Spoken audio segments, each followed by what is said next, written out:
Hi, இன்றைக்கி நம்ம இந்த வெயிலுக்கு இதமாக கூழ் காய்ச்சி குடிக்கிறது எப்படின்னு பார்க்கலாம். அதுக்கு ஒரு மண்பானையில் ஒரு ஆழக்களவுக்கு மாவு, கேழ்வரகு மாவு எடுத்து போட்டுக்கலாம். அதை நல்லா தண்ணி ஊற்றி கட்டி இல்லாமல் கரைச்சிக்கலாம். நல்லா மிக்ஸ் பண்ணிக்கணும். மிக்ஸ் பண்ணி கரைச்சிட்டு பார்த்திங்கன்னா இந்த அளவுக்கு நல்லா தோசை மாவு பதத்துக்கு, தோசை மாவை விட இன்னும் கொஞ்சம் தண்ணியாகவே இருக்கணும். ஸோ இந்த அளவுக்கு கரைச்சிட்டு வச்சிடணும். முன்னாடி நாள் இப்போது நம்ம நாளைக்கு நம்மளுக்கு கூழ் வேணும் அப்படின்னா அதுக்கு முன்னாடி நாள் காலையில் மாவு இந்த மாதிரி புளிக்க வச்சிடணும். இந்த வெயிலுக்கு காலையில் வச்சா போதும்.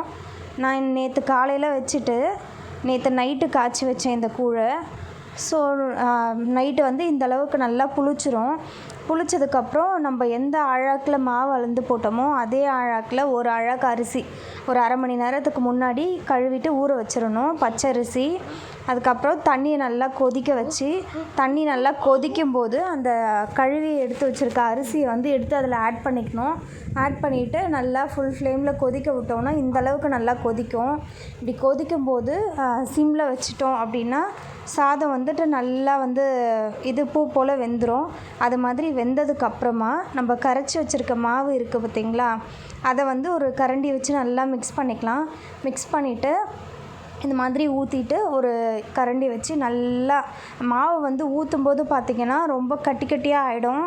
ஸோ அந்த மாதிரி ஆக விடாமல் நம்ம நல்லா மிக்ஸ் பண்ணணும்.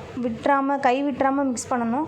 இல்லைன்னா அங்கங்கே கட்டி கட்டியாக நின்றோம். இந்த அளவுக்கு நல்லா மிக்ஸ் பண்ணிவிட்டு அடுப்பை சிம்மில் வச்சிடணும். சிம்மில் வச்சோன்னா இது மாதிரி நல்லா கொதிக்கும். இந்த மாதிரி பபிள்ஸ் வருது பார்த்திங்களா, இந்த மாதிரி பபிள்ஸ் வரும்போது என்ன பண்ணணும் அப்படின்னா, இதை நம்மளோட இட்லி எடுப்போம் பார்த்திங்களா, இட்லிக்கு தண்ணியில் கை தொட்டுட்டு அதை வச்சு பார்த்தோம் அப்படின்னா கையில் ஒட்டாமல் வரும். ஸோ அந்த மாதிரி நம்ம தண்ணியை தொட்டு வச்சு பார்த்தோன்னா நல்லா ஒட்டாமல் கைக்கு இதாகும். ஸோ இதுதான் கூழ் வெந்ததுக்கான பதம். அப்படி கையில் ஒட்டுச்சு அப்படின்னா கூழ் வேகலை அப்படின்னு அர்த்தம். இந்த மாதிரி ஓரம் எல்லாம் தொடச்சி விட்டுட்டு தட்டு போட்டு மூடி வச்சிடணும். மூடி வச்சுட்டு மறுநாள் காலையில் ஓப்பன் பண்ணி பார்த்திங்கன்னா இப்படி தான் இருக்கும். ஸோ அதை எடுத்து ஒரு பாத்திரத்தில், எந்த பாத்திரத்தில் நம்ம கூழ் கரைக்க போகிறோமோ அந்த பாத்திரத்துக்கு எடுத்து மாற்றிக்கலாம். நம்மளுக்கு எவ்வளோ வேணுமோ அதை எடுத்து வச்சுக்கலாம்.